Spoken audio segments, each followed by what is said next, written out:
Good morning.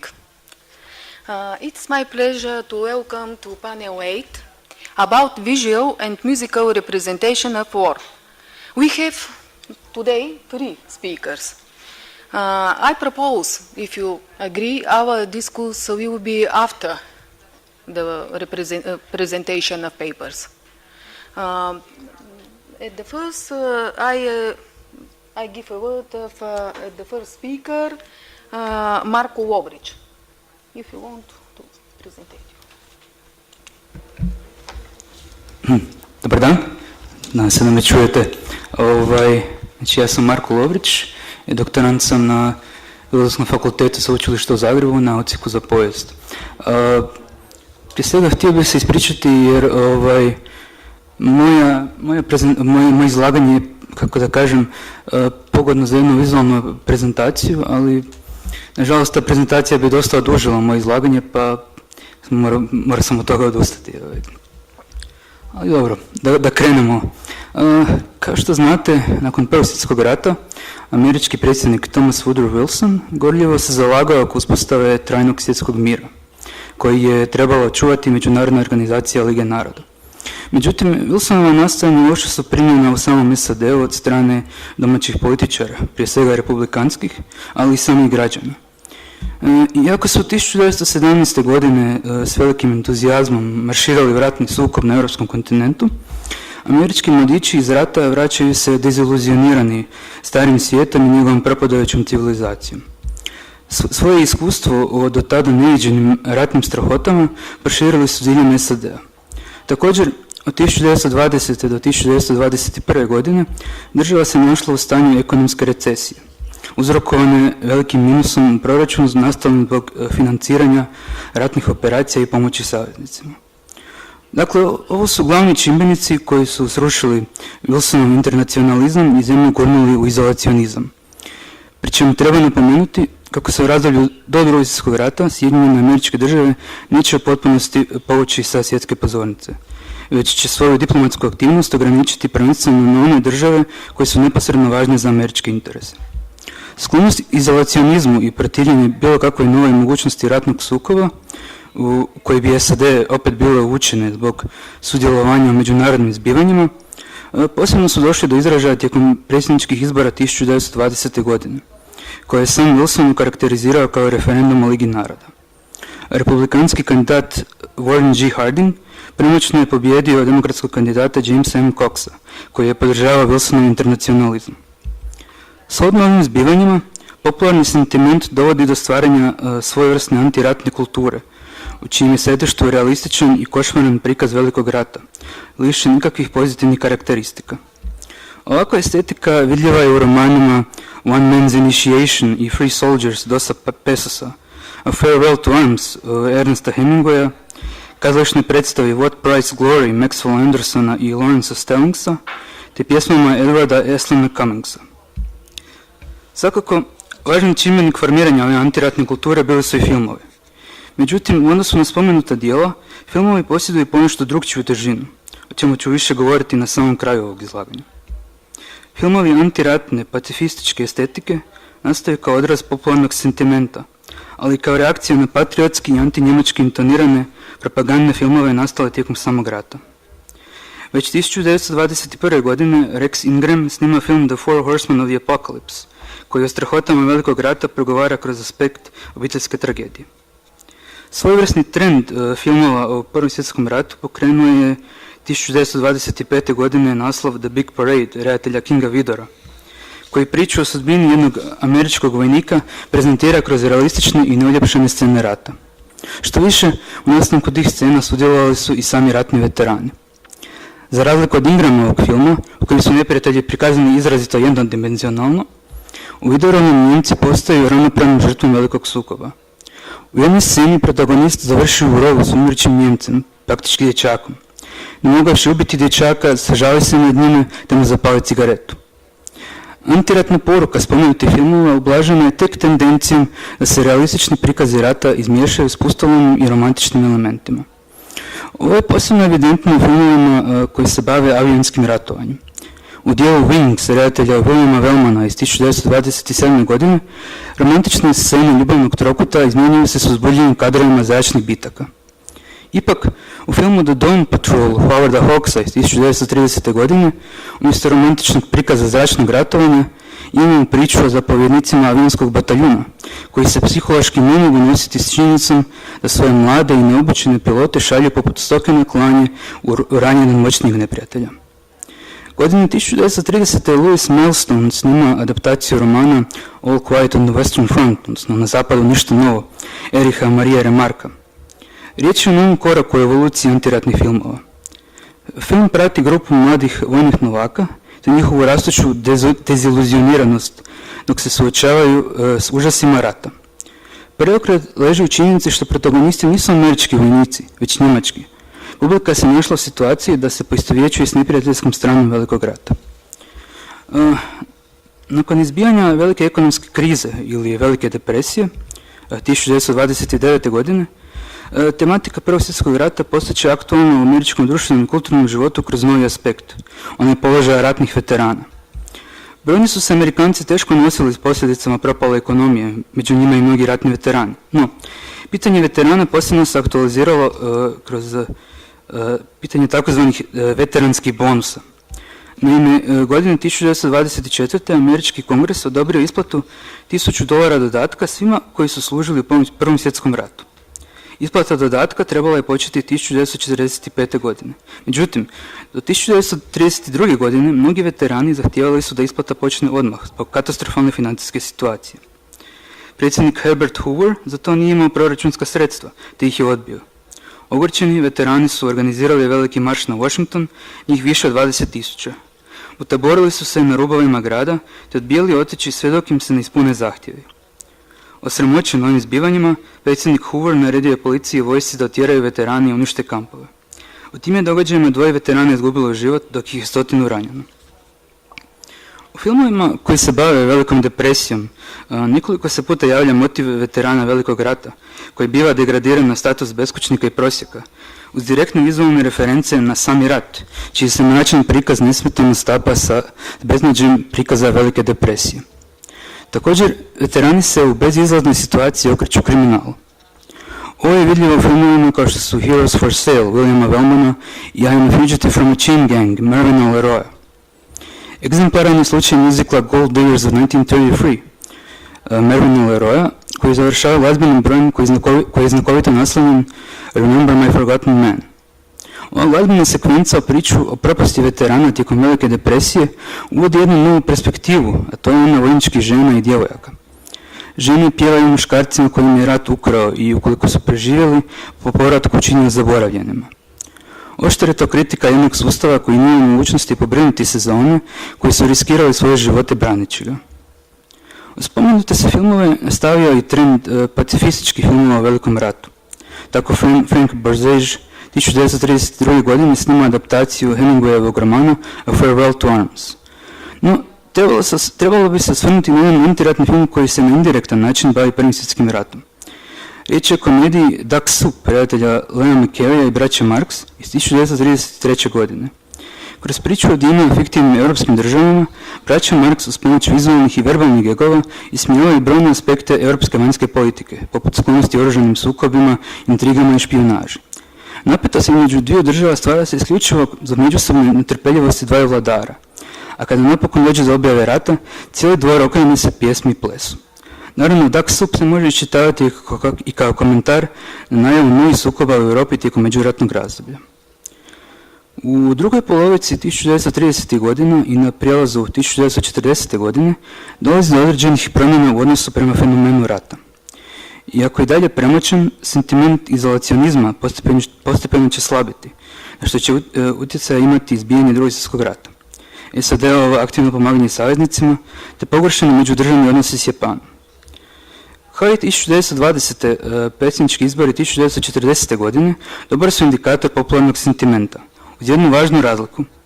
Na ovim su se izborima predsjednik Franklin Delano Roosevelt, kao i njegov protukandidat Wendell Willkie, slagali oko toga kako bi SAD trebali nastaviti pomagati svoje saveznike zahvaćene ratom, te raditi na vlastitoj sigurnosti, što je bila naznaka daljnjeg slabljenja izolacionizma. U filmskoj se industriji to očitovalo kroz određenu formalnu podvojnost. Godine 1938. snimljen je remake filma The Dawn Patrol, koji je potvrdio antiratnu poruku originala. Također, 1939. godine, u samom osvjetu Drugog svjetskog rata, svoju premijeru doživljava kratki animirani film Peace on Earth, Hugha Harmana. Priča prati sudbinu antropomorfiziranih životinja i njihovo nastojanje da izgrade bolju civilizaciju od ljudske, koja je nestala nakon velikog ratnog sukoba. Vizualno evocirajući Prvi svjetski rat, Peace on Earth povlači paralele s aktualnim zbivanjima u Europi, nudeći snažnu pacifističku poruku. S druge strane, u istom se razdoblju počinju nizati eksplicitno antinacistički filmovi, kao što su Confessions of a Nazi Spy, The Mortal Storm i The Great Dictator. Također javljaju se i određeni vojnički intonirani filmovi koji se ne bave ratom, već ulogu vojnika prikazuju u pozitivnom svjetlu. Riječ je o dramama, komedijama i muziklima kao što su Pride of the Marines, Give me a Sailor i The Duke of West Point. Početkom 1940. godina snimljena su dva otvoreno proratna filma smještena u razdoblje Prvog svjetskog rata, The Fighting 69th i Sergeant York. Oba su priče o konverziji. Protagonist filma The Fighting 69th nesposoban je nositi se strahotama i pritiskom bojišnice. Ipak, na kraju filma pronalazi hrabrost i žrtvuje se kako bi ostvario svoju zadaću. Proratna poruka filma Sergeant York još je snažnija. Radnje prati budućeg ratnog heroja koji se ispravno ne želi boriti u Prvom svjetskom ratu zbog svojih vjerskih uvjerenja. Ipak, dolazi do spoznaje kako je rat tužno zlo, te koristi svoj talent za baratanje vatrenim oružjem kako bi se uspješno borio s Njemcima. Japanski napad na Pearl Harbor 1941. godine nepovratno će uništiti izolacionizam, te u američkom društvu i kulturi označiti povratak patriotizma i internacionalizma. Za kraj želio bih reći nešto o samom kontekstu odnosa između popularnih ideja i filmova. Tijekom 1920. i 1930. godina američka filmska industrija vrlo se spretno ravnala prema zakonima tržišta. Filmski studiji posjedovali su mehanizme kojima su poznavali afinitete publike, gdje su shodno tome mogli isporučiti tražene filmske proizvode. Također, treba napomenuti kako je tada film postao masovna razonoda, čija se publika nije brojala u tisućama, već u milijunama. Ako promotrimo financijske uspjehe i neuspjehe pojedinih filmova, iz toga možemo iščitati što o tome kako su ideje prevladavale kod velikog dijela publike, a samim time i građana SAD-a. Dakle, tematika Prvog svjetskog rata i rata općenito može nam biti jedan dobar indikator toga kako se kretao mentalitet građana SAD-a u međuratnom razdoblju oko nekih važnih društvenih i političkih pitanja. Hvala. Thank you very much, Marko, for interesting presentation. Now we hear second speaker, Darin Stephanov.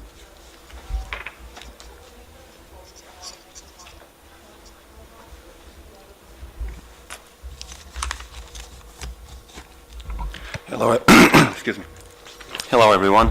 My name is Darin Stephanov. I'm from the Helsinki Collegium of Advanced Studies, postdoctoral researcher. Let me set up my PowerPoint and I'll start shortly.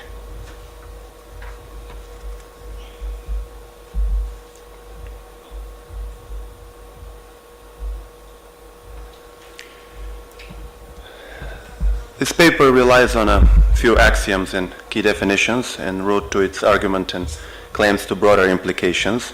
First, modernity and nationalism are intimately related and very recent phenomena. In terms of setting a mass-scale socio-cultural precedent, which permanently altered the notion of public space and the discourse and practices of power, both modernity and nationalism in Europe can be traced no earlier than the French Revolution. Within the Ottoman realm, these phenomena were announced in a most lasting, implication-rich manner by the Greek Revolution of 1821-1829, and Sultan Mahmud II's dissolution of the Janissary Corps in the mid of the revolution in 1826. Second, one of the most advantageous starting points in the study of modernity and nationalism, thus defined in an imperial context, is the process of extension of long-standing, localized micro forms of belonging and their linkage to the center for a macro, bigger picture form of belonging. This, I argue, is a universal process which links late imperial and early national socio-cultural realities and emphasizes continuity in the construction of modern public space and over time the modern rules of politics. Third, The secular pan-imperial ruler celebrations, that is imperial tours, birthday, accession day, coronation day, and so on, a global mass-scale 19th century phenomenon, are, I think, a heavily under-researched and extremely promising area of focus in the study of the above process of extension and linkage. Within the Ottoman realm, these festivities, with the exception of the tours, commenced by order of Mahmud II in the capital, the provinces, and abroad in 1836, a fact which remains almost completely unknown and has until today received hardly any scholarly attention. As far as Bulgars are concerned, the first two instances of direct engagement with the ruler are Mahmud II's 1837 tour of Rumelia and Abdulmejid's 1846 tour of Rumelia, which is the European part of the empire. The latter tour is by far the more important one, with momentous long-term consequences in terms of crystallization of an abstract macro group consciousness, over time leading to ethno-nationalist mentality at the popular level. Fourth, here is a list of some key constituent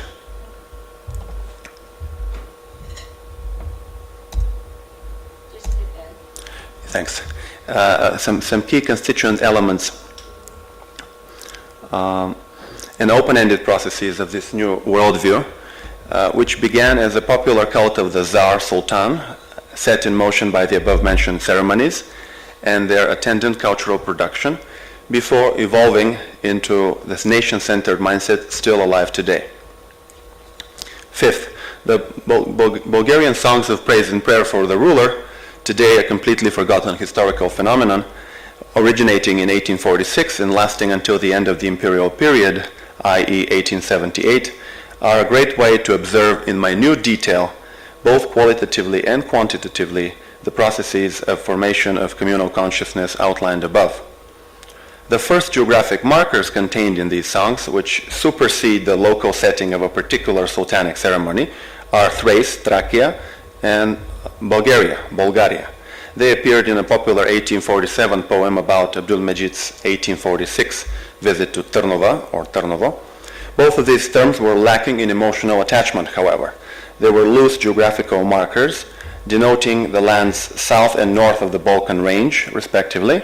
The term Bulgaria in particular was a traditional usage based on the geographical heartland and base of expansion of the First and Second Bulgar kingdoms. In the west, this term survived the Ottoman expansion and the end of the Second Bulgar Kingdom in 1396, appearing on Western maps throughout the entire period leading to the 19th century. Most tellingly, self-referential terms denoting a macro group such as Bulgarian do not appear in these songs until the end of the 1850s. Moreover, the first expansive geographic mapping, the topic of this paper, indicating a nascent ethno-national project, does not appear until 1860. This is a specific territorial macro mapping, larger than the former Thrace and Bulgaria combined. It is also a personification of Bulgaria, may the Black Sea, the Danube, the Sava jump to the skies, accompanied by a parallel personification of the rest of the world, may all countries listen. This unusual juxtaposition draws for the first time attention to the nascent competitiveness of the us group, may it be heard across the world, and the corresponding self-assured assertion of its own exceptionalism. Thereafter, in stages surrounding various wars of liberation, the Russo-Ottoman War of 1877-78, wars of unification such as the Serbo-Bulgarian War of 1885, and wars of expansion such as the Balkan Wars of 1912-1913, excuse me, the communal project of the Sultanic songs developed further. It was taken up by later generations of popular songs of military and folk provenance. And here I'm really finally getting to the topic. The main difference was that the group project was recentered on the nation rather than the Tsar Sultan. Not surprisingly, the use of poetic mappings grew rapidly. The addition of geographical markers followed the trajectory of the ethno-national project, with the Balkan range as the point of departure. Some were natural neutral, such as Balkan, Balkani, Stara Planina. Others were natural turned heroic, such as Shipka, a mountain peak where a crucial battle of the 1877-78 Russo-Ottoman War took place, or a combination, Shipka Balkan. These are all occurrences in the song's reference. A gradually yet relentlessly expanding version of Bulgaria, ever more frequently personified, took center stage. Understandably, once the passage of the Balkan Range had been accomplished, the line of poetic and political conquest or reconquest, whichever way you want to view it, proceeded in a southern and a southwestern direction. The former was marked by a reference to the field of Edirne Pole, in folk songs. The latter direction unmistakably led to Macedonia. Here is an 1884 song glorifying the liberation of the town of Sliven at the southern foot of the Balkan Range. The group is claiming the land in no uncertain terms, especially look at the last 4 lines, the quatrain. In fact, the end of the song reads like an oath of allegiance. In one direction, crossing the field of Edirne, the mappings reach the White Sea, Bialo More, a natural binding, last frontier to the national imagination. In another, they creep towards southern Serbia, Kosovo, Šar planina serving as the divider between it and Macedonia. In terms of mappings, Macedonia, the golden apple, was signified by natural landscape markers, which included not only mountains, 2 of the 4 in the last 4 lines, but also rivers. Here is a song from the Balkan Wars. 4 of the 6 markers here are located in Macedonia. 1 mountain, Pirin, and all 3 rivers, Drin, Vardar, Struma, with Drin cutting right through present-day Albania. The elements of solemnity, summon, and urgency, every hour onwards, become standard features of the genre. Most vividly, however, Macedonia is conjured up by the mention of Ohrid, Bulgaria's medieval capital city, and the lake by the same name. Here is another song from the Balkan Wars. This song is purposefully cast with the mold of legendary lore. In turn, it casts a spell of medieval mysticism over the singer and, by extension, the listener. Such powerful symbolic weaponry reached its zenith during World War I, when Bulgaria fought in both Vardar and Aegean Macedonia. Here is a quatrain from a poem entitled Tyrant Neighbors, which appeared in the journal Fatherland on the eve of Bulgaria's entry into the Great War in 1915. These lines provide a clear example of the processes of personification and victimization of Macedonia in the public mind, a trajectory quite similar to that of Bulgaria earlier, and of other nations in other places. The purpose can only be popular mobilization, a call to arms to liberate this martyr in the making, which will not go unheeded. Before concluding, I will discuss a final, most detailed and suggestive poetic example. This poem encapsulates most, if not all, the principles of the ethno-national mindset outlined above. By focusing yet again on Ohrid, the crown jewel of Vardar Macedonia, from the Bulgarian perspective, it interweaves and brings to an apex a number of motifs and trends underway for decades earlier. Much like the other Ohrid poem, dating 3 years earlier, this is from 1916, the city is painted with mystic fairy tale-like colors, a pricey ruby, castle old, yet this portrait is far more complex and firmly embedded into the national imaginary, our pride, our dream, than before. Much like Macedonia of the previous poem, the city is personified, bathing, giving birth, with a slight touch of victimization, poor Ohrid. However, it is also explicitly sanctified, city which for us is sacred, shrine, as well as placed on a temporal continuum through connecting past, present, and future. Our first altar, Clement, Samuel, twice. The reference to Clement of Ohrid, born in 840 and died in 916, the monk author of the Cyrillic alphabet, and by extension Ohrid's reputation as a medieval seat of learning, is broadened and accentuated by a most abundant deployment of the metaphor of light, light of books, holy beacon, rays of yours, a light, stone of light. The references to Tsar Samuel, who died in 1014, who was proud of Ohrid apparently in the poem, and who felt defending it historically from the attacks of the Byzantine Empire, implicitly stress the novel importance attributed to sacrifice for the group cause. The beauty of Ohrid's natural landscape, paradise, Eden, rays of sun, clear waters, clear waves, combined with its alleged literal contribution to the national cause, giving birth to sons heroes, etc., catapult the novel issue of group duty, we owe you much, to the center of public consciousness. It should not come as a surprise then that the poem closes with a flowering of the trope of love, loved by all, will love you with a passion, and a final summation and glorification of the national spirit, dignified, stubborn, a tough spirit.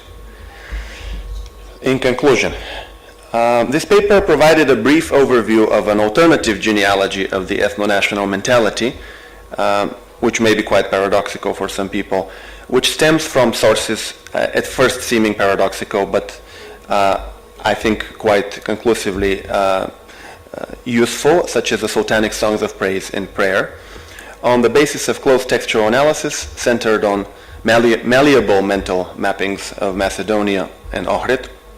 This paper illustrated briefly a new model of the ethno-national mindset, its consistent units, and their interrelation, which is applicable, I believe, to many late imperial and post-imperial contexts. In my view, it opens avenues not only for synchronic, that is, simultaneous comparative imperial analysis, which I'm already experimenting with in the Ottoman and Romanov settings, but also for diachronic analysis over time. For example, in the case of Bulgaria, the potential is there, I think, for a continuous long-term study through songs well into the later post-World War II socialist period in terms of the construction of a collective consciousness, only this time starting not with the figure of the Tsar Sultan or Tsar of Bulgaria, but of the party leader. Thank you very much.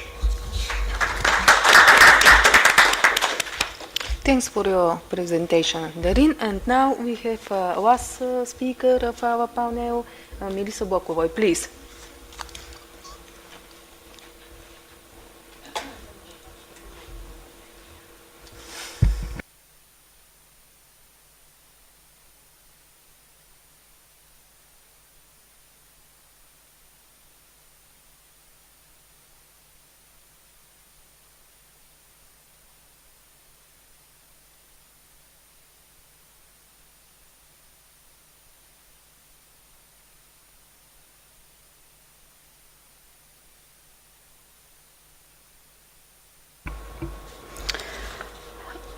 First, I would like to thank the organizers and sponsors of this conference, really, for already a most enlightening and intellectually stimulating event.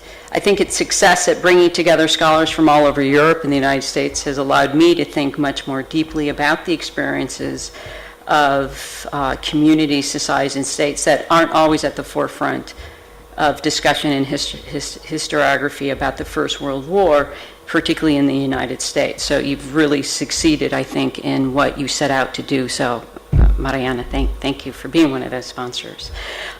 This paper today is part of a much larger and more detailed article to be published next year in an edited volume titled Sacrifice and Rebirth, edited by Drs. Mark Cornwell and John Paul Newman. What I am presenting today are really mainly the basis of my argument, a few examples, and the conclusions. Certainly I would be happy to answer any questions about methodology or sources and kind of overall theoretical approach during our discussion. And of course I'd welcome any insights or critiques that you have. My paper is also online, and the footnotes are included. So let me get started. In 1920, the internationally known Serbian photojournalist Risto Marjanović wrote to the Press Bureau in the Ministry of Foreign Affairs of the Kingdom of Serbs, Croats, and Slovenes, requesting money for the reproduction, storage, and publication of his photographs, sketches, articles, and documents that detailed, and I quote, the horrible suffering of the Serbian people during the long wars, end quote.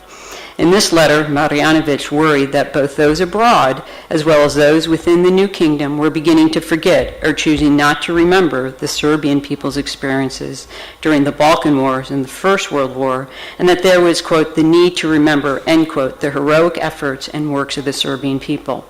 He proposed in this request, the means to remember something that he called pictorial propaganda. Drawing on his experience in the field of photojournalism, Marjanović argued that visual imagery could influence the popular masses in ways that, quote, the dry text did not. He proposed not only creating a separate place for the collection and reproduction of such documents, but advocated the immediate production of an inexpensive album of photographs. Marjanović saw the creation as powerful tools for shaping, categorizing, and solidifying memories of the war. He was really neither an amateur nor was he alone in his efforts. Almost 20 years later, in spring 1939, another of Serbia's wartime photographers, Dragoljub Pavlović, exhibited over 700 photographs from the Balkan Wars and the Great War in Belgrade.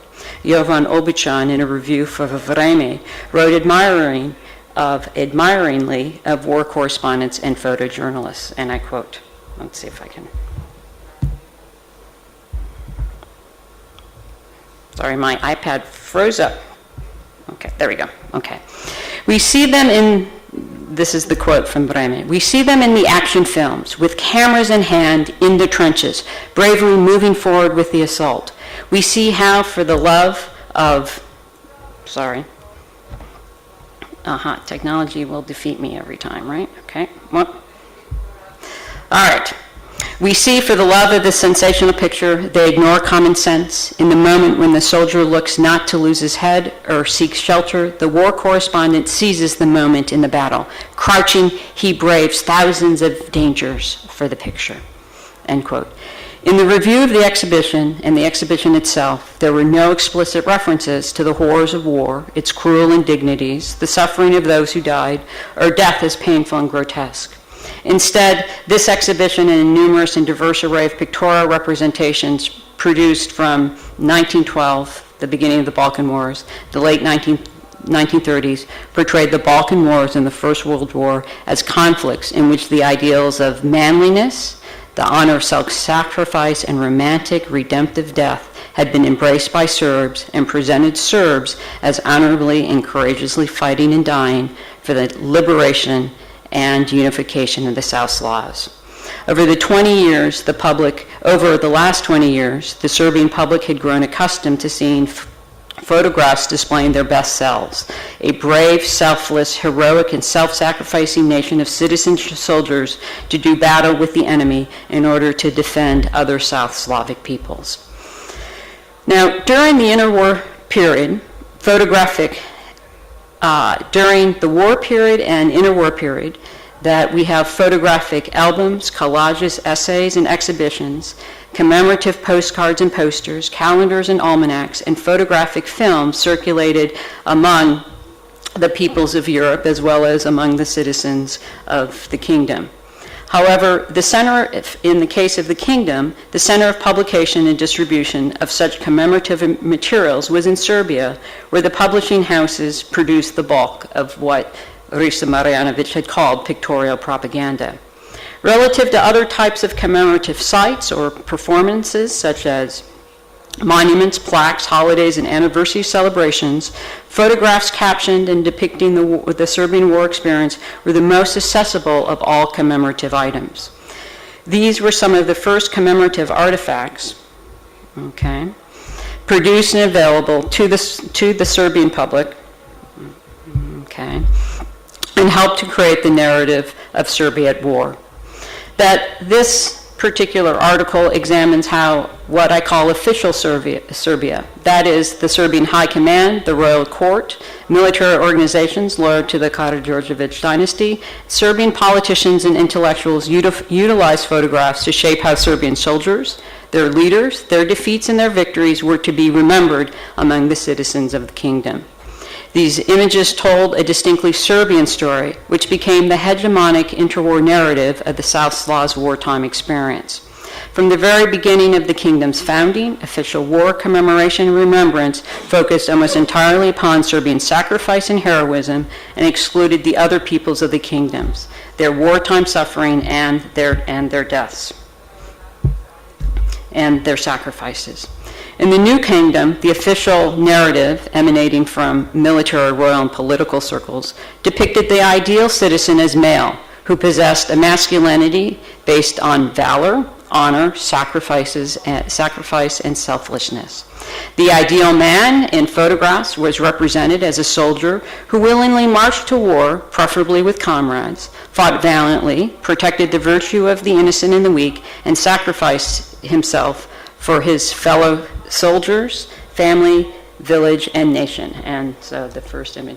This particular image here, actually this is a much abused image simply because it has really been improperly captioned for a number of years. This is actually a photograph that appeared and was taken for the call-up of the First Balkan War. It was published, I found this in an illustrated magazine called Balkanski Rat, and it was later reprinted by the French in their illustrated magazine. It was also displayed in a series of photographic exhibitions photographic exhibitions during the war. These were Allied photographic exhibitions. It then is republished in a very large war album in the 1920s. It then shows up in numerous calendars and almanacs, and just recently I saw it in the Oxford Illustrated history of the First World War, improperly captioned as Serbian recruits going off to the First World War. So just in one photograph, right, and I've tracked I have about 2,500 images, and I've been able to really look at how these various images have been manipulated and deployed for different purposes. So I'm just going to give you a small sampling, okay? This type of individual became the interwar model for the average citizen, as many men came to see their experience at war, either in the Serbian or in the Austro-Hungarian armies, as a proving ground for manliness. Male combatants had become privy to a sacred world which in the course of the war became even more distinct from the profane world of the rearguard of the civilians. Returning to their homes, some veterans looked upon civilian leadership as incapable of meeting the challenges facing their national communities. In the case of Serbia, the Karađorđević dynasty, officers in the Serbian army, veterans and Serbian politicians sought to legitimize, their leadership in the New Kingdom and its institutions, and embrace the martial masculinity memorialized in wartime pictures and stories. That we see, according to John Paul Newman's work, similar memorialization was taking place within political circles in Croatia. Some returning veterans to Croatia, many of whom had been POWs in Russia, became critical of the Croatian Peasant Party's leadership and Stjepan Radić's civic virtue and pacifism, and during the 1920s called for a more revolutionary response to Belgrade's hegemony. Thus, those who had struggled for and advanced unification and independence through different channels, such as political negotiation, compromise, and political declarations, and trod a path of civic virtue, could be portrayed as lesser citizens, not worthy of their community's foremost accolades, rewards, or political leadership, according to Newman. Interwar histories and remembrance of wartime experience utilized very important gendered language, tropes, symbols, and images to promote a myth of the war experience.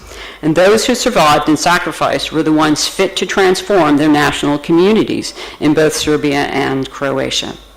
The adoption of what is called martial masculinity in the service of liberation and unification as the highest of all male virtues in the kingdom was greatly aided by photographic albums and images circulating during and after the war, which portrayed ideal manhood in the form of hypervirile martial images of men: the gallant soldier, the vigilant protector, and really the challenge pater familias. And we're going to see these here. So here again, kind of this on,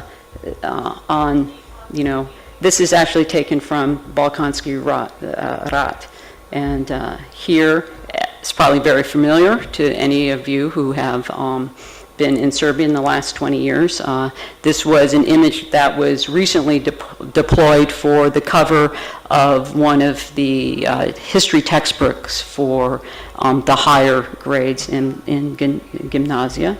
All right, and then this, and all those photographs, by the way, were on exhibition for the Allied photographic exhibitions, and again have showed up repeatedly during the interwar period in different ways. So let me go back before you get distracted, okay? Even though Serbian women marched alongside their men, provided labor on the battlefield and behind, and bore the brunt of the Austrian and Bulgarian occupation after November 1915, the women celebrated and publicly remembered as heroic were those very few who became actual soldiers or were even foreign female doctors and nurses. During and after the war, Serbian women were mostly portrayed as victims, martyrs, and mourners. Displayed and published photographs helped reinforce the image of women as grieving, huddled, and helpless. Okay, so this actually will be reproduced in a book called For the Better Hour, taking Marjanović's, taking his photograph. This is from the typhus epidemic of 1915, okay? And then the last one here is Marjanović's Exodus, and as you can see, that this was first published in the French illustrated magazine L'Illustration as part of a five photographic montage titled Scenes of the Exodus of the Serbian Population in Front of the Bulgarian Invasion. And later, again, this was also published in Marjanović's war album. In the case of Croats in interwar Yugoslavia, it was difficult to assert male privilege if their contributions as volunteers in the Serbian army and their service and sacrifices as soldiers of the monarchy were not recognized, their images not publicly displayed, or if the sacrifices and suffering endured by Croats during the war were seldom and only fleetingly acknowledged. In the hierarchy of masculinity within the new state, Serbian men could and would claim a position of first among equals. In addition, Serbian women's valor and heroism would rank higher than many South Slavic men, even those who were Austro-Hungarian soldiers and over other South Slavic women.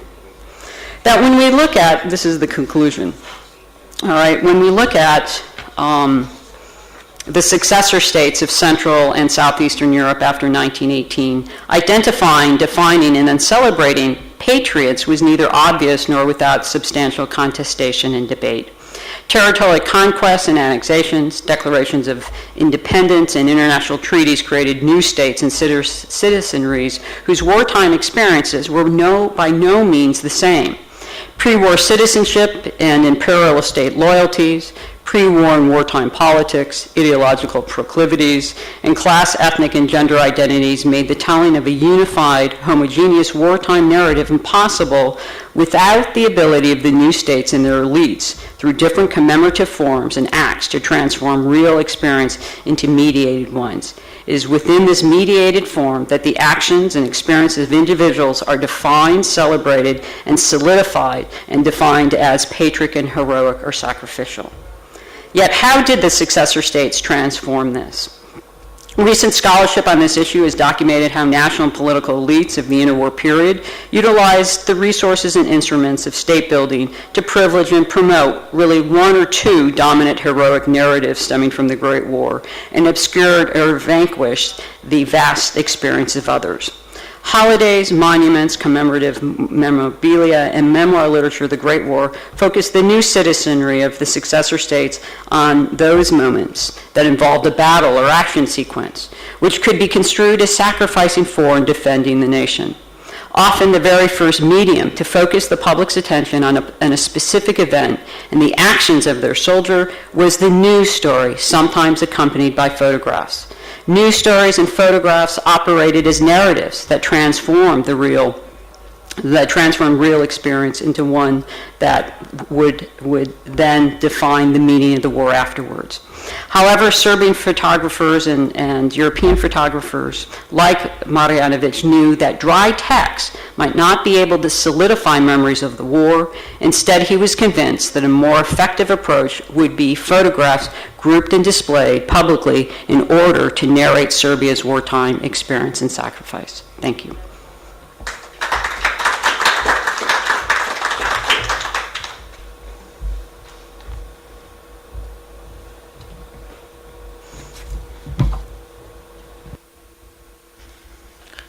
Thank you very much for your presentation, Milica, and interesting photos which we have a possibility to see you. Now I open our discuss, and if you want, some questions, please.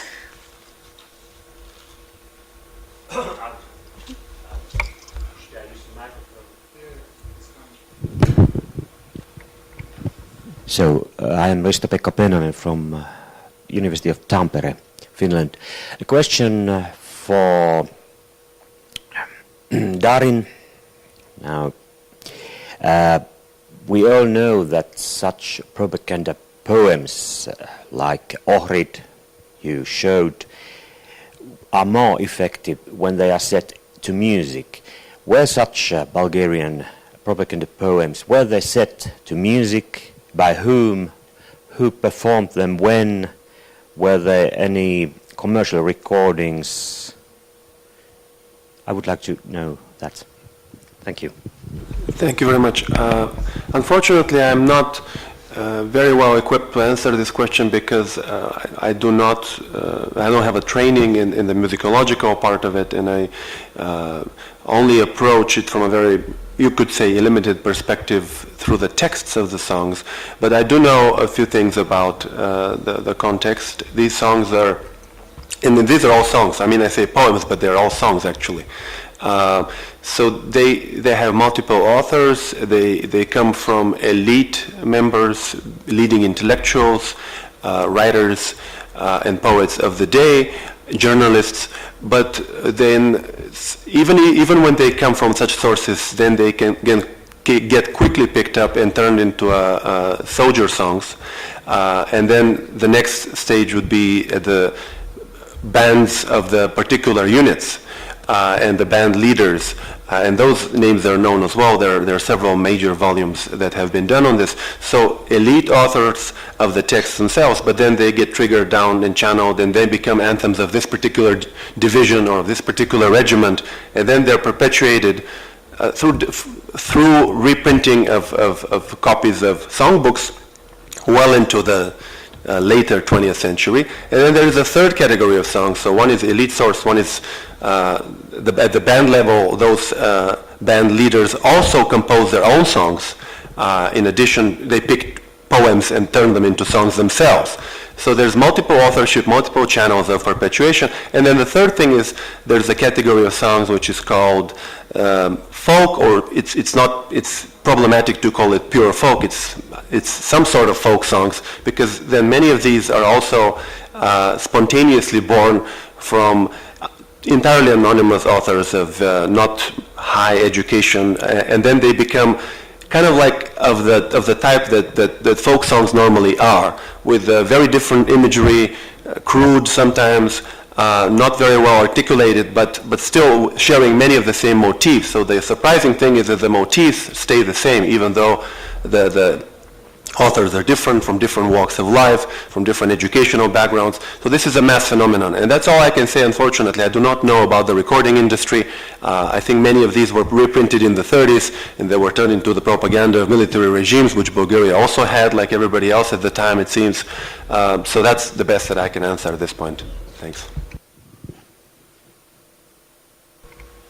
Please, the other.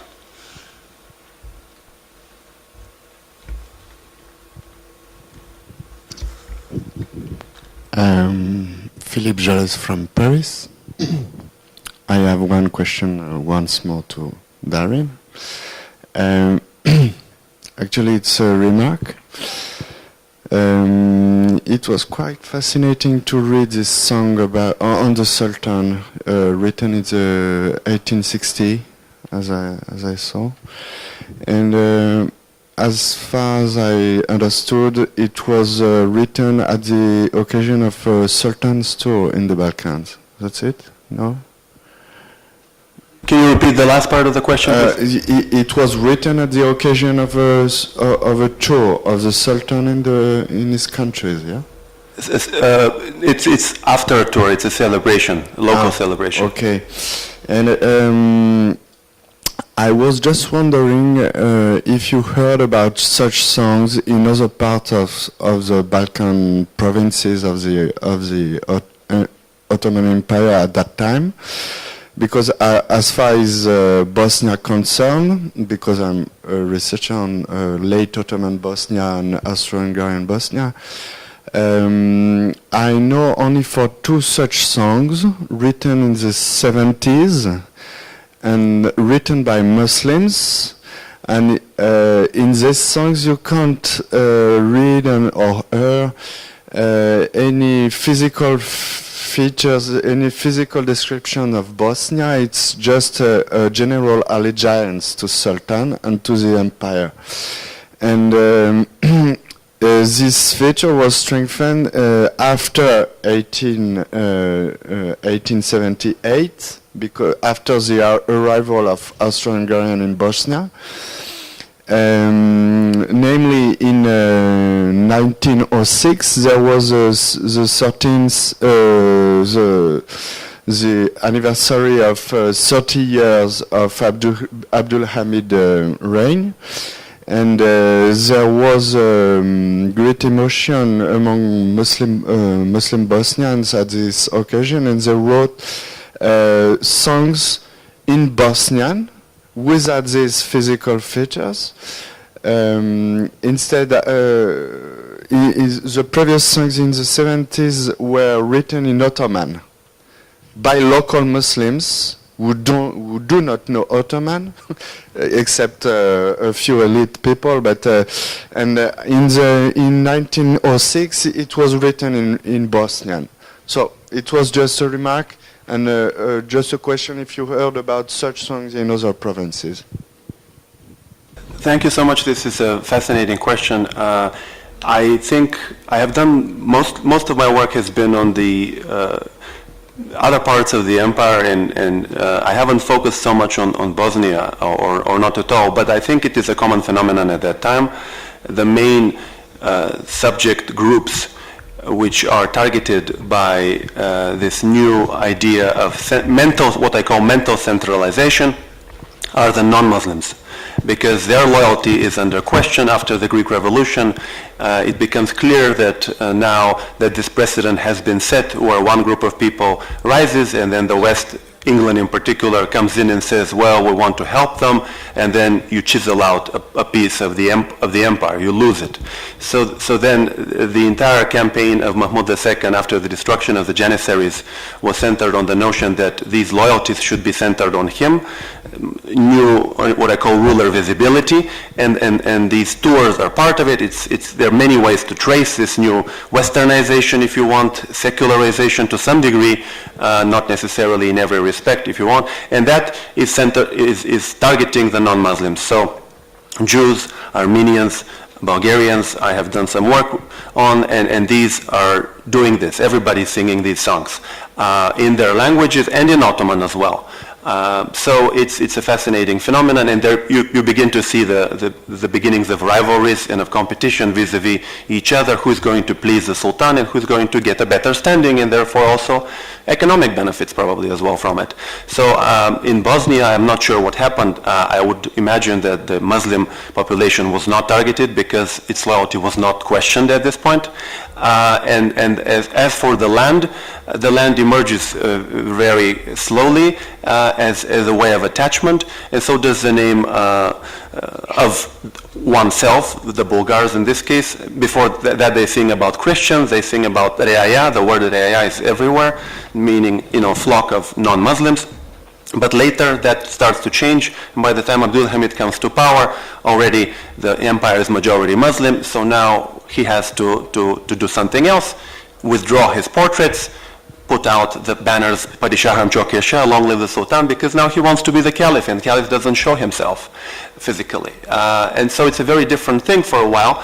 But then as for the other groups, of course, they gradually start to develop their nationalisms, but I think it goes through this idea of tying yourself to the ruler first, and that's the beginning of the imagination process, which then proceeds to the nation. You take the ruler out of the equation, and you bring in your own little ruler, King of Bulgaria, and other small rulers, King of Greece, into the equation, and then the nation becomes the big factor. But I'm really interested to see your work on Bosnia. I'd like to get in touch with you. Thank you. Please.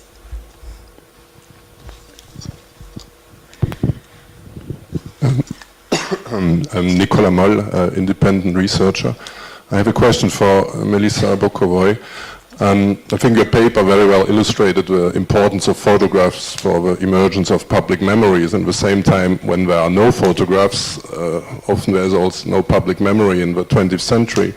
And so, as you mentioned this, with the photographs was established this in the interwar Yugoslavia with hegemonical Serb narrative about the war, excluding the experiences of other people from Yugoslavia.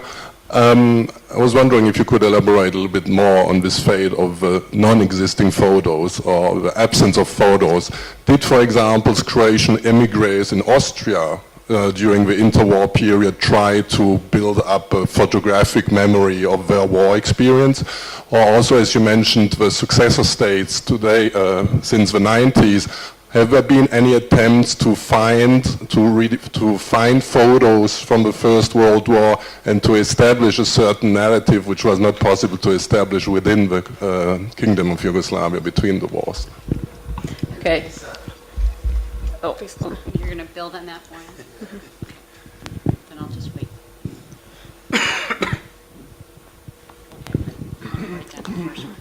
Well, I want to ask basically the same thing, but let me elaborate. There is a sort of perception being created that Croatian, Bosnian, Muslim, or Serb soldiers that fought in Austro-Hungarian troops felt like defeated after 1918, and that was certainly not the case, let alone the Czechs. So they fought very vigorously after 1918 for the recognition of the equal rank, and they thought that they fought proudly. There was no sense of ideological defeat that the one we have ingrained from the Second World War. It was a different, we've heard yesterday the example of Field Marshal Borojević, who saw himself as a hero, and it doesn't matter which side. So I really wonder, was this first among the equal? How was this hegemonic visual image promoted and spread, or were there conflicts? Or I really cannot believe that there were not conflicts, or there were not photos of the other side, and how these fared or competed. Yeah. In the case of the first off, of course, there are multiple. There are millions of photographs. That the British Museum alone has 7 to 8 million photographs of the First World War, from all of the belligerents. That the real question here is not if they exist, but how they're deployed, right? And certainly when you look at, I would argue again that, and I'm not saying at all that the veterans, all right, did not in Slovenia or in Croatia did not believe that they fought bravely or heroically or that they were defeated, okay? And that And you can say that all across the empire. The question is, how do those interwar successor states, all right, how do they begin to narrate the experience of war? And what they do, and this is very important, is that they privilege certain types of memories, all right, over others. That is not to say that veterans in Croatia, Slovenia, all right, and we know this from research in Slovenia, it's not that they did not erect monuments or have veterans organization.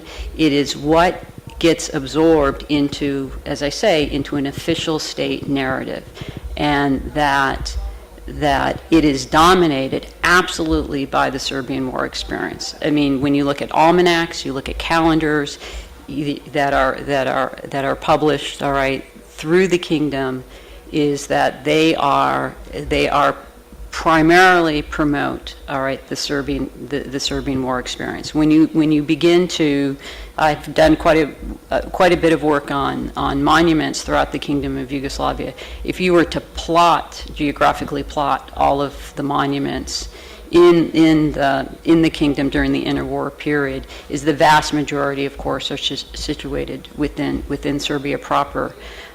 There's contestation and really, at some point, I have a chapter in my book that looks at, the criticism actually of, particularly the Croatian press, of the endless kind of anniversaries that are celebrated in Serbia as a result of their wartime experience. And this is right after the death and the assassination of Stjepan Radic. So again, I'm not saying that they don't. The thing that I'm saying, and we have to look at this comparatively, right, across Europe, is that certain dominant narratives, all right, exist, and that the state, for reasons of state, right, or various elites, is that they promote those over others, and that certainly in this day and age, right, part of really kind of what we would call the memory boon is to excavate those memories, right. That Renata yesterday, right, or maybe the first day, that she had a family photographic album, right? So what's really important, and which is really hard to do as a historian, unless you put an ad, in the papers, and that is, do you have family photographic albums? And then there's an entire genre of looking at really family frames and family photographs, and what that means for really remembering mourning within a familial or even a communal context. It's just that what I have at my disposal, right, exists very much at the state level, but veterans organizations or might very well share. There are postcards that circulate. I mean, so there's so much photographic evidence. It's really difficult. And historians have not really worked very well with it, even for example, the Western Front, where, as I say, the British Museum, has 7 to 8 million photographs, which were consciously collected. And by the way, what I want to say is that when these illustrated albums were or these illustrated magazines were being put together, there in fact was a call by the editors to collect any sort of photographs or kind of memorabilia as an attempt to, kind of use material culture and the photographic evidence. But these are the dominant narratives, really, that you see very much in public, and that they reemerge certainly at various points in times, all right, for purposes of state. So.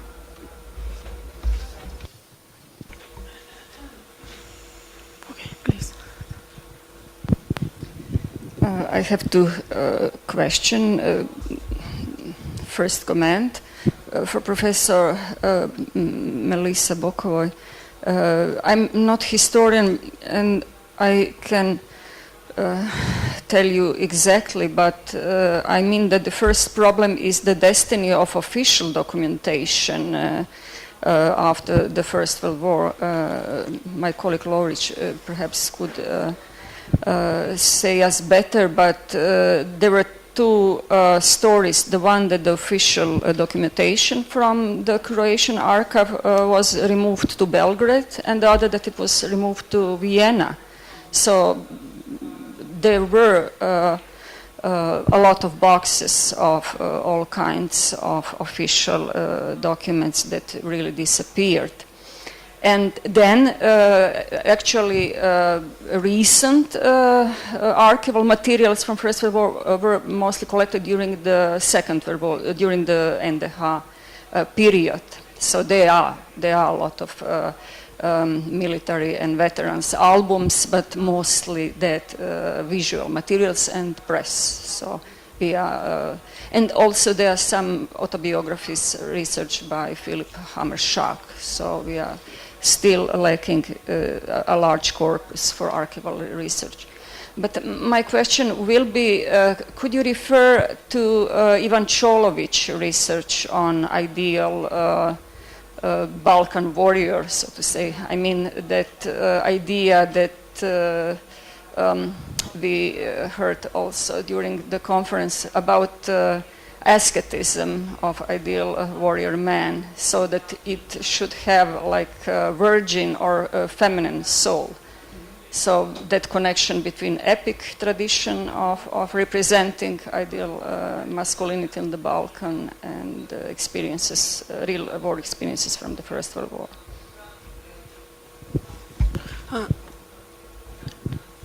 Please, yeah. Dobro jutro, Sonja Dujmović, Institut za istoriju u Sarajevu. Meni je jako žao zbog ove promjene u rasporedu, nisam mogla slušati profesoricu Melisu. Međutim, ovo što sam slušala do sada u ovom raspravi, samo naslučujem možda neka pitanja, odnosno neke probleme koje ste vi načeli. I u vezi s tim želim da kažem par riječi, možda bi bile što svoji razmišljanja o tom, kako sam ja nazrijela, tom srpski dominantnom narativu koji je bio između dva svjetska rata.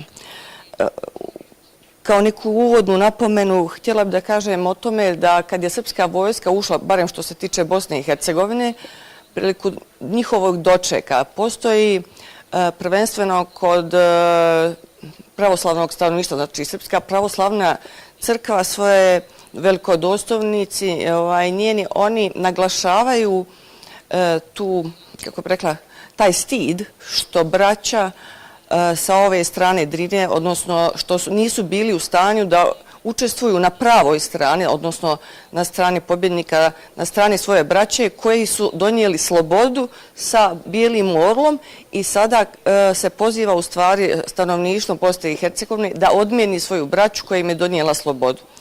U smislu da postoji, što ima za posljedicu stvari da na prostor Bosne, kome treba sad podizati spomenik, znate? I trebam napomenuti onu politiku u kojoj treba doći do pomirenja takozvanog troimenog naroda sa tri plemena i u kojoj je u stvari, ne znam da li spomenička kultura između dva svjetska rata koja je naglašeno dinastička, da li je ona naglašeno srpska, da ima taj smisao ili je to u stvari stvaranje nove države, koja predstavlja centralizaciju i, kako bih rekla, znači neka vrsta svjesnog zaborava na ono što se desilo u periodu 14. 18. i da li uopšte se na to treba vraćati kad se u stvari sad sasvim nova politika vodi. Kao što nisu možda, tako treba naglasiti da u Bosni i Hercegovini, recimo s obzirom na broj srpskih žrtava tokom svjetskog rata, nisu dizani spomenici sve do kasnih 30-ih, odnosno kad su se naglašeno čak, znači poslije neuspjeha jednog jugoslovenske ideje, odnosno tog rigorozno centralističkog i unitarističkog sistema, kad je u stvari bilo nagovješteno da će doći do i stvaranje Banovine i kad je u stvari napokon sazrela neka svijest da treba ipak taj hrvatski problem, odnosno vezano za srpski, da to treba ipak riješiti na neki, da treba ići ka nekoj federalističkoj ideji koja će možda donijeti malo više mira. Toliko sada, hvala vam.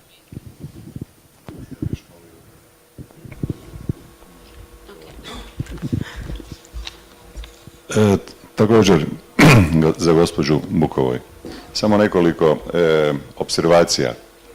Htio bih prije svega reći da je izbijanjem rata u Hrvatskoj pokrenut, točnije u Zagrebu, takozvani ilustrovani list, koji je počeo svjesno, dakle uz prateću cenzuru, širiti famu o heroizmu austro-ugarskih trupa, uključujući i Hrvate.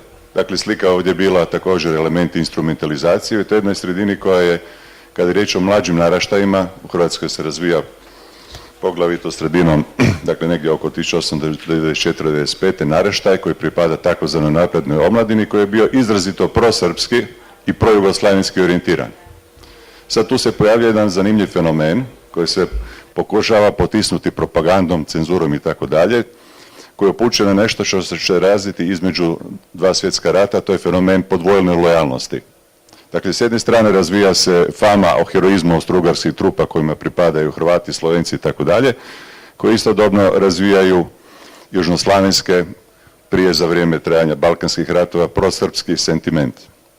I sad nakon, po završetku rata, da kako fotografija koja govori tisućljeću postala je predmet manipulacije i konstrukcije povijesnih istina koja se reflektira i na taj razdor koji će se pojaviti zbog dakle nesuglasja između onoga što su Hrvati, Slovenci i drugi očekivali od zajedničke države i srpske vlasti. Tako da zanimljivo da ima niz primjera ljudi koji su bili pripadnici vizualne kulture ili književnosti poput recimo Joze Kljakovića, Miroslava Krleže i tako dalje, koji su dušom i tijelom zastupali ideju jugoslavenstva jedno razdoblje, a kasnije su se vrlo brzo ohladili i počeli stvarati neku vrstu kontrapunkta, uključujući i kulturu, koja je dovela do nevjerojatnih posljedica u smislu strahovitih identitetskih konverzija u jednom ljudskom životu. Ljudi koji su pripadali recimo jugoslavenskom unitarizmu završili su kao ustaški intelektualci za vrijeme NDH i tome slično. E sad, slika je o svemu tome bila nevjerojatan moćan kreator stvarnosti, reinterpretacije, redefinicije odnose prema prošlosti kako to obično jest. I postoje jedan stalno prisutan jaz u kome se prošlost, dakle stradanja srpskih vojnika pokušala nametati kao vječno prisutna sadašnjost i nametati kompleks svima onima koji su imali ili pripadnost poraženoj strani ili tu podvojenu lojalnost ili kritički odnos kroz afirmaciju lika heroja. Recimo, veoma često se u Hrvatskoj govorilo s podsmjehom o cijeni kajmačkalanske krvi i tako dalje. To su neki fenomeni koji su vrlo interesantni jer su se pojavljivali u različitom diskurzu, počevši od pučkog govora pa sve do visoko intelektualnih kritičkih observacija, primjerice u radovima Miroslava Krleže. A vizualna kultura, dakle fotografija koja je bila predmetom utvrđivanja povijesnih činjenica, što će reći i manipulacije, bila važna sastavnica u tom kontekstu onda znači i konfrontacije i utvrđivanja tih kulturoloških paradigmi. To bi vas molio možda da malo komentirate, jer baš taj fenomen podvojenih lojalnosti u odnosu na tu kulturu slike je dosta zanimljiv fenomen koji se može u znači, kontekstu kasnije Jugoslavije također pratiti.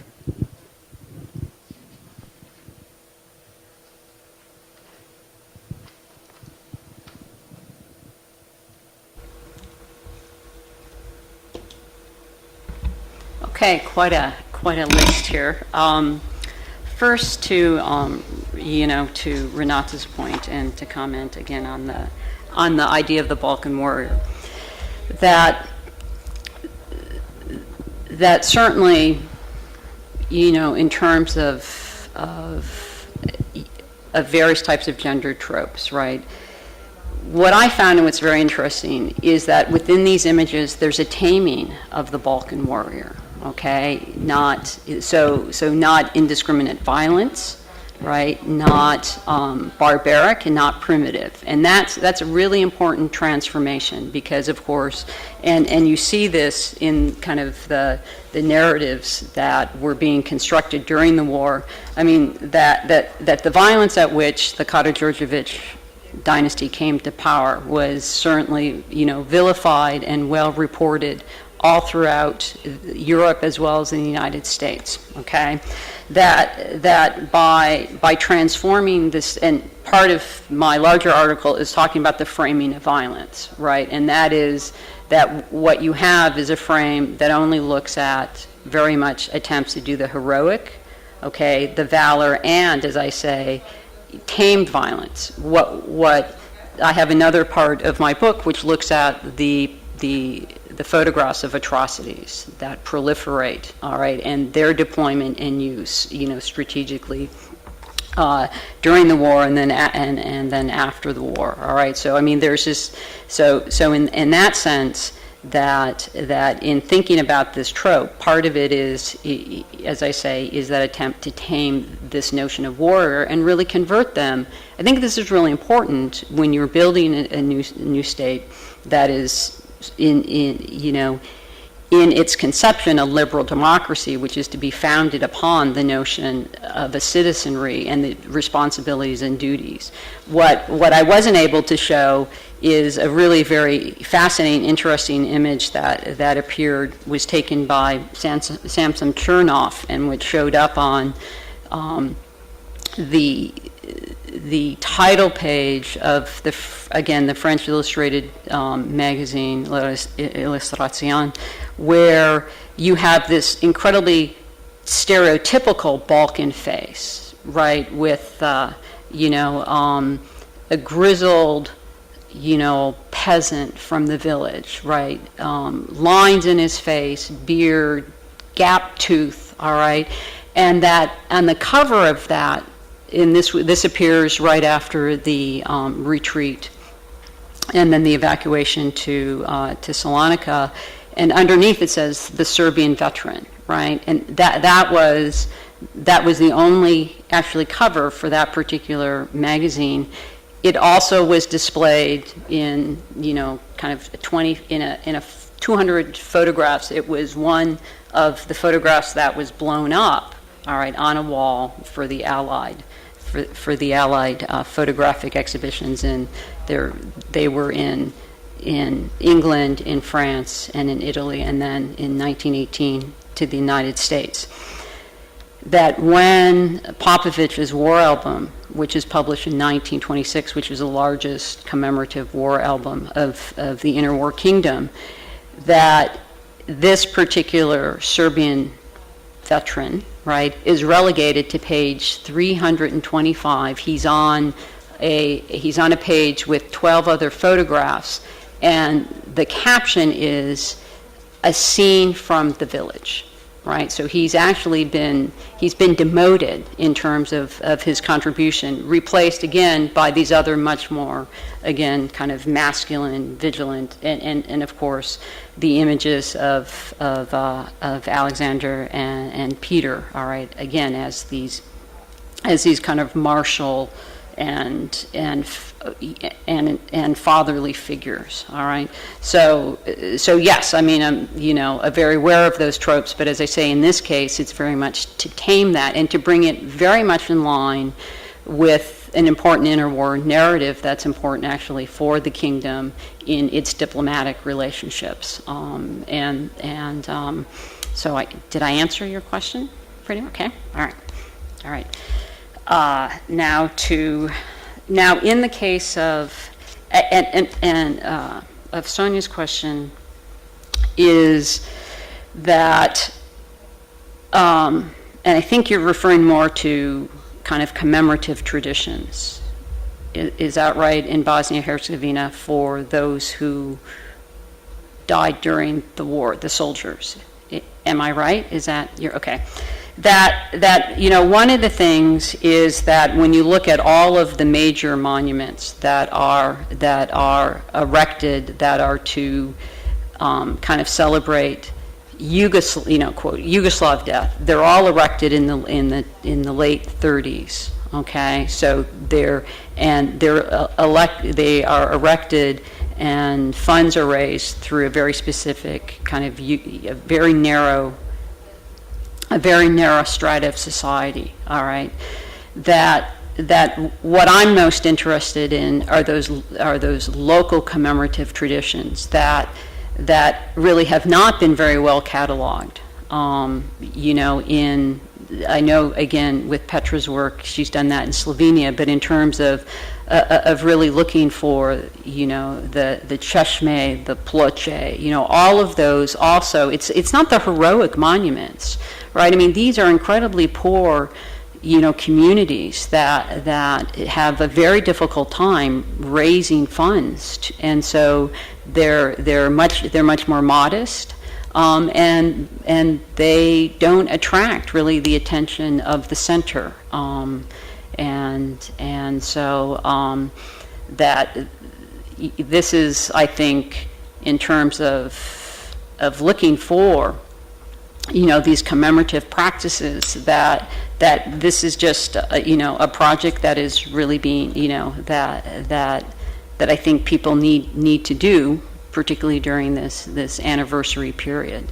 And in terms of, I think Alfred's question, I'm not sure I completely got all of it, but thank you, yes, for, you know, those illustrated papers, right? I mean, which are, I mean, this is, one of the things we forget is photographs is, you know, as, it's a new, you know, it's a new medium, all right, that, and that actually, that the high commands of throughout Europe had a very difficult time trying to control, all right, information, control photographs from the front, that each high command had their own very specific regulations about who could carry camera, what gets developed, and the like.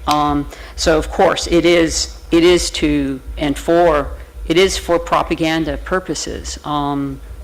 And in terms of, I think, I'm not sure I understood the last part of your question about the again, the mm-hmm.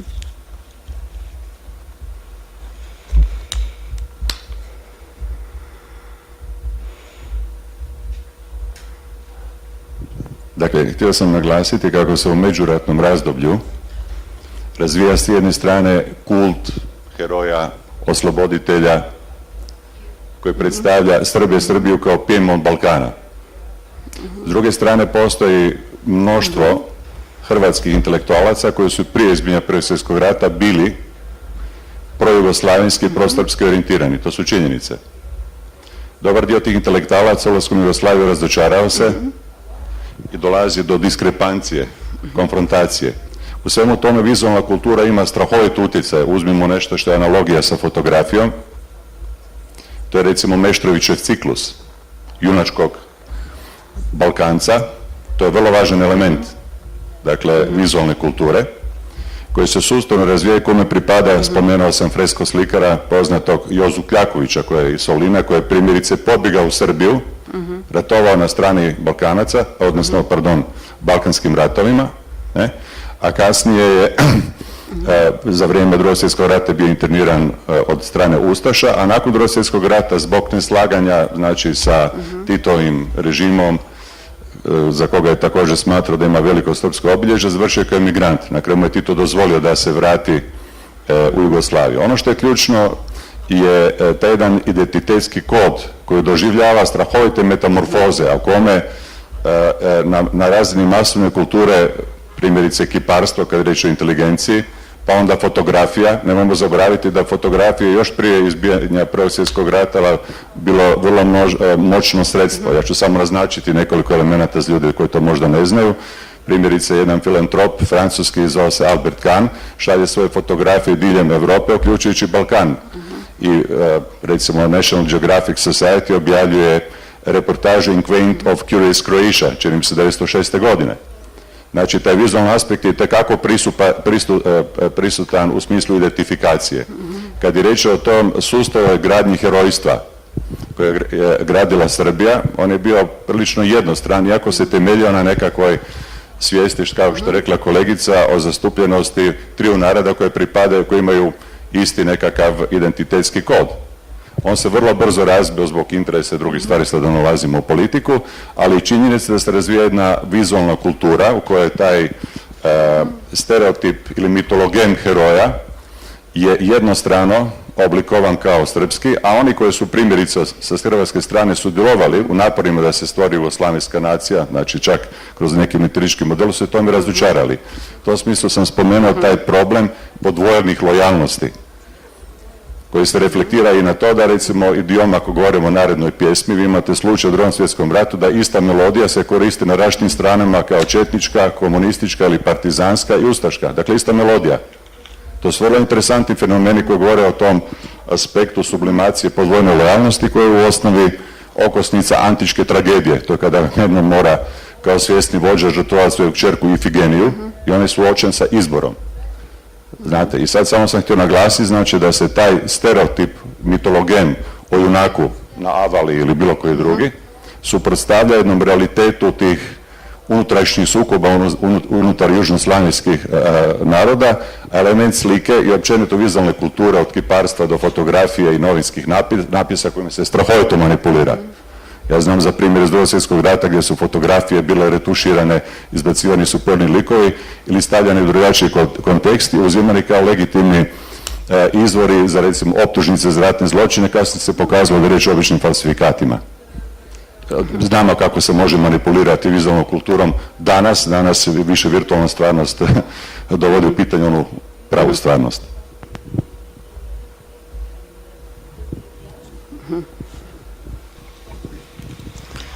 Thank you. Okay, please. I was going to say, yes, I absolutely agree, and that's part of my project, is to look at that manipulation. Just one quick thing. Yes, I agree that they were incredibly disappointed at the emphasis upon the Serbian war experience. I mean, that in terms of how that really plays out, I think there are many reasons, and we can talk more afterwards what I think those are. But part of it is that. Part of it is just simply what was being done also within Serbia itself. While I said that local communities did not have much money, they were still very interested, right, in commemorating officially their war dead in ways that other communities throughout the kingdom did not, or at least in a more monumental way or celebratory way. But we can talk more afterwards. Thank you, Melissa. Okay, we have, I think, 15 minutes to end of our panel. If somebody have any questions. No. Oh, okay, please. Okay, I have a couple questions. First, for Marko, that I'm very interested, of course, in stereotypes and in gender, and I want you to talk a little bit more, perhaps, about the film Sergeant Rourke, okay, and the context, of course, is the Depression itself, and that in Sergeant York, his transformation really from a pacifist, all right, showing, and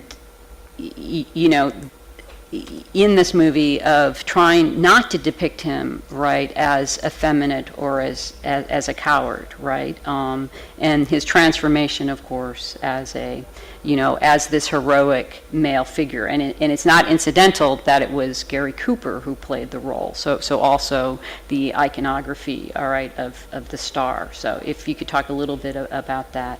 And then I have a question for Darin, and that is, I've worked some with tužbe, right? So women's laments, so ženske tužbe. And I was just wondering if you have had an occasion to look at those, right? To get a sense. Also, you're looking at patriotic songs, but a big part, of course, of the commemorative tradition in the Balkans is the use of lament. So I was wondering if you'd work with those and if you've identified any specific sources for that.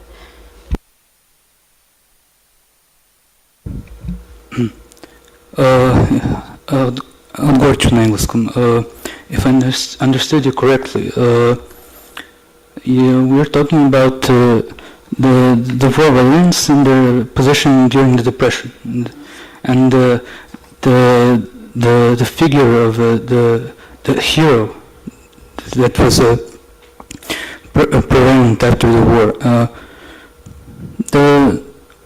of those movies that I've had a chance to be in contact with, I never had the sense that their courage or that their brave acts ever come into questions.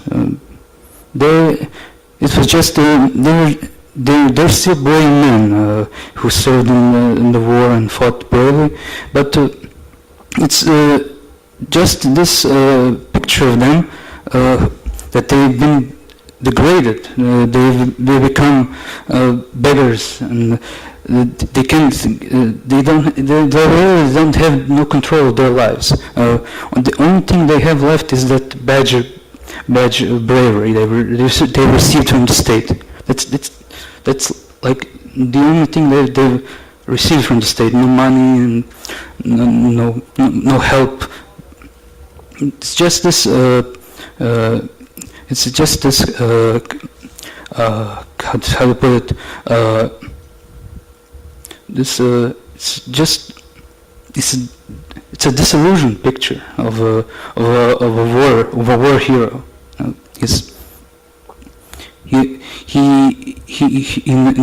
When the person who comes, he